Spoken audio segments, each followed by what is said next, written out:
बिल्कुल, लेकिन विकास जी, यहाँ पर अगर प्रधानमंत्री नरेंद्र मोदी और व्लादिमीर पुतिन की केमिस्ट्री की बात की जाए, तो कहीं भी अगर दोनों नेताओं के बीच मुलाकात होती है किसी भी देश में, किसी भी जगह पर, चाहे वो कोई भी समिट हो, तो दोनों नेताओं के बीच एक अलग ही बॉन्डिंग, एक अलग ही केमिस्ट्री नज़र आती है। और ये जो तस्वीरें हम दिखा रहे हैं, ये तस्वीरें एससीओ की बैठक हुई थी जब चीन के तियानजिन में, उस समय की तस्वीरें हैं। और आप देख सकते हैं कि कितने गर्मजोशी के साथ जो है प्रधानमंत्री नरेंद्र मोदी यहाँ पर पुतिन से मुलाकात कर रहे हैं।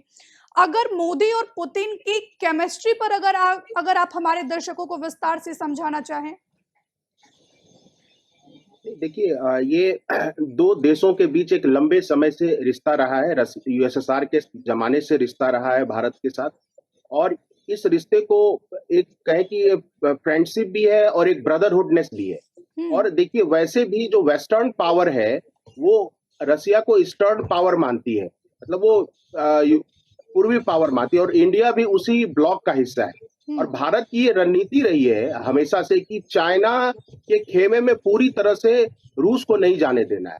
इसलिए तमाम तरह के दबावों के बावजूद भारत ने अपनी स्ट्रेटेजिक ऑटोनॉमी को कायम रखा है और रसिया के साथ हमेशा बेहतर रिश्ते रखे हैं। और वो कई फ्रंट पर है, चाहे वो हथियारों के लेन देन की बात हो, चाहे तेल की लेन देन की बात हो। अभी भले ही बहुत तरह के बातें कही जा रही कि तेल का घट गया, हाँ घटा है, लेकिन राइटर्स की रिपोर्ट है कि नवंबर महीने में भी पर डे 6 लाख से 6.5 लाख बैरल तेल जो है भारत ने लिया है रसिया के साथ। तो नवंबर तक की ये स्थिति है।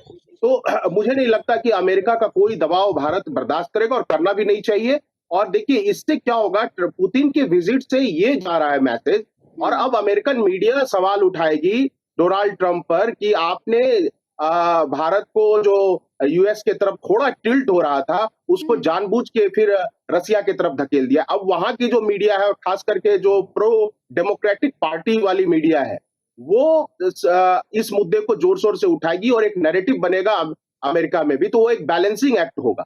और दूसरी बात है कि देखिए, भारत S-400 की कुछ डील कर सकता है।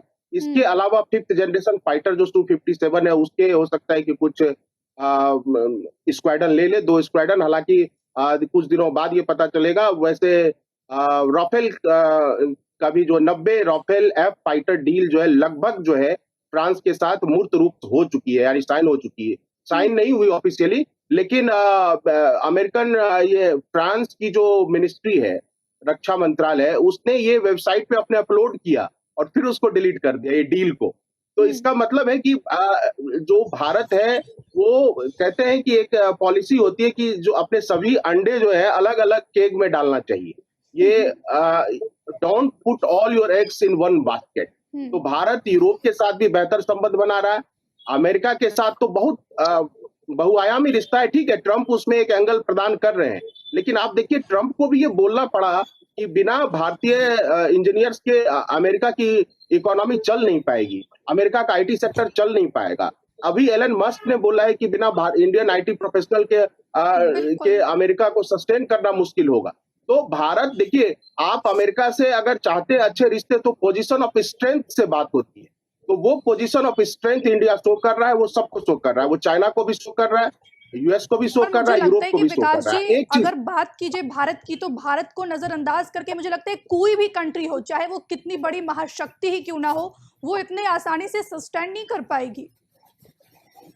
बिल्कुल। एक तो देखिए, भारत सबसे बड़ा मार्केट है दुनिया में, और भारत में मध्यम वर्ग बढ़ रहा है, और भारत के पास एक अच्छा फॉरेन एक्सचेंज रिजर्व भी है, तो किसी को ट्रेड करने में कोई दिक्कत भी नहीं। एक चीज और जो मैं कहना चाहता था कि जो रेलोस है, reciprocal exchange of logistic support, जो अभी साइन, मतलब ड्यूमा ने मंजूर किया, रशियन संसद ने, जो लोअर हाउस है ड्यूमा, उससे पहले देखिए ये भी एक बैलेंसिंग एक्ट है, क्योंकि क्वाड नेशन के साथ हमारे ऐसे एग्रीमेंट हो चुके हैं, चाहे लेमोआ हो अमेरिका के साथ। तो वो हम ये भी दिखा रहे हैं कि जो क्वाड को ये दिखाया जा रहा है कि किसी चाइना का विरोधी गुट है या रसिया का विरोधी गुट है, तो हम ये दिखा रहे हैं कि जो लॉजिस्टिक एग्रीमेंट्स है वो हमारे यूएस के साथ भी है और रसिया के साथ भी है, और भारत ऐसा करने वाला पहला देश है दुनिया का। तो स्ट्रेटेजिक ऑटोनॉमी भी कायम रहेगी। और चूंकि देखिए, ये बात तो सत्य है कि हमारे 60% आर्म्स जो है वो रसिया से मिले हैं, और जब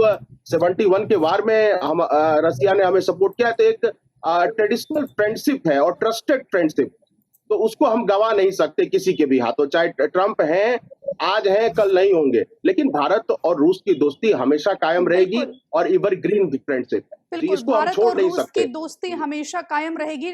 हमसे जुड़े रहने के लिए हमारे YouTube चैनल को सब्सक्राइब करें और नई वीडियो की नोटिफिकेशन के लिए बेल आइकॉन को दबाएं।